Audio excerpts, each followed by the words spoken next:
Hello, everybody. Scott Golden here with the Golden Opportunities Coaching and Pro Wrestling Logic YouTube channels. Welcome to those of you who are new. Welcome back to those of you seasoned veterans. What we do around here is bring about conversations of a psychological mental health. Nope. What we do around here is bring about a conversation of a pro wrestling nature. And we continue. We get 2,600 of these. Good number of these, but old school, new school, all points in between, pro wrestling related stuff. And we continue to do what we can, where we can, as far as adding content, nearly 2,700 deep. It's a cool thing there, and ultimately kind of putting it together and putting it down. Anyway, as we begin to kind of move things forward there, MLW Fusion for the 13th of May 2022. The MLW stuff is certainly a different thing. Anyway, we go through King Martus defending his Caribbean title.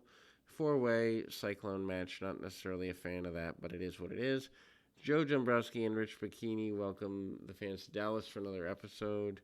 Holodead with Gangrel and Dr. Dax defeats Chiquita Tamada. Suicide dive early by Holodead's opponent, and second attempt doesn't go well. Big boot there. Tamita hits a head scissors. Tamita then can't put her opponent away.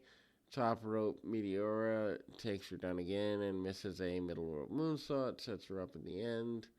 Tamita then gives things a pretty good run. After the match, Bikini asks Holodead what's next, and she said she's running through featherweight division and dark days are ahead. They hype up the featherweight championship being crowned this summer. After being dispensed by the 5150, I answered my phone. We'll be back with more right after this.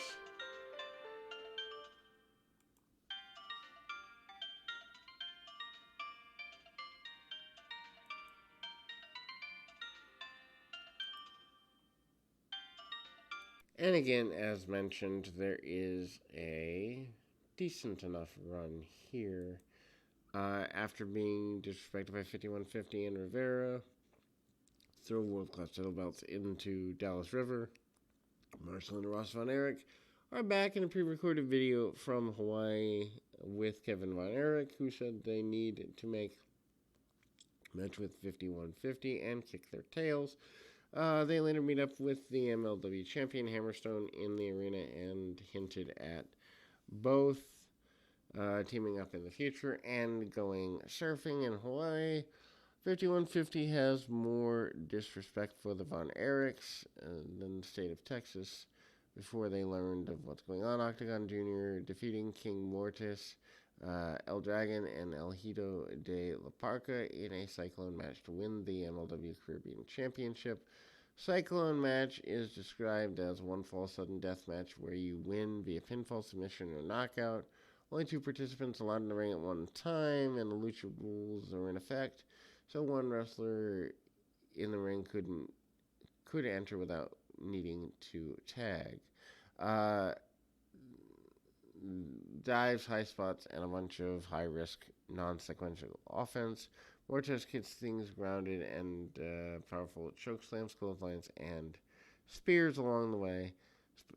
Special video package last week, Octagon Jr., a.k.a. Kalisto of WWE, showcased and involved in some decent exchanges with Dragon and Hito. Dragon is looking well here. Muertes takes a breather after taking a super kick, lung blower cutter, and a springboard frog splash from the challengers. High Flyers a chance to shine, obviously there. Then we move to Dragon landing on his head and neck after falling from an electric chair position and momentum with Octagon landing him, folding him. Luckily, he seems to be okay, and he's complete within the match. Hito then takes out Muertes with a high cross body from the top rope into the crowd, which left Octagon Jr. and Dragon Finishing the match, Octagon then gets the win and title after a top rope flip fallaway slam in the impression finisher. He then had another one of MLW's insightful interviews.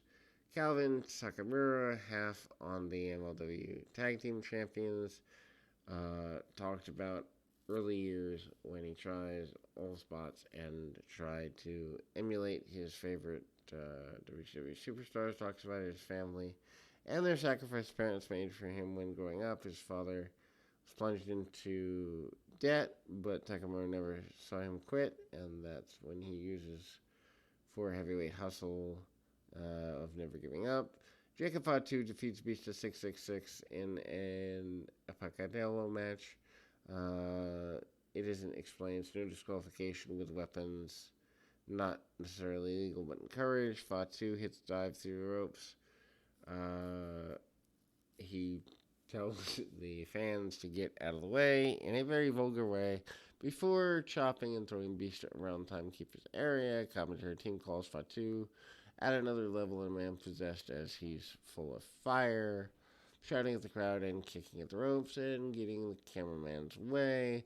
Beasta then comes back with the match, Tilt-A-Whirl DDT. Fatu hits Tilt-A-Whirl Power Slam and then is able to reverse second attempt, but Fatu goes down, and then Beasta then used weapons and introduced Fatu earlier, ramming him headfirst into the chair and then into the corner, dropping Fatu with a muscle buster and slamming the chair into the back. Moments later, Fatu gets back into things by hitting the pop-up Samoan drop, but Beasta retaliates with a destroyer. Beasta sets up a wooden board between two chairs.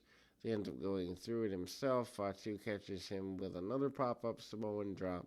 Samoan Werewolf then leaps top rope and squashes Beasta with a top rope moonsault, picking up the win. Anyway, Caesar Duran announces the next challenger for Alex Hammerstone. Duran has a full press conference, sets up that Richard Holiday is in fact the next challenger for Hammerstone. Holiday said he's top of the mountain of MLW and gets a chance to prove himself. Hammerstone then stormed the set and comes face to face with Holiday. Alicia Toot throws water in Hammerstone's face and then takes a swig at Holiday before accidentally hit Duran, instead leaving the matchmaker livid. And they close the show. Next week, the Von Erichs 5150, Rivera and Hernandez in a bunkhouse brawl. We'll be back with more right after this.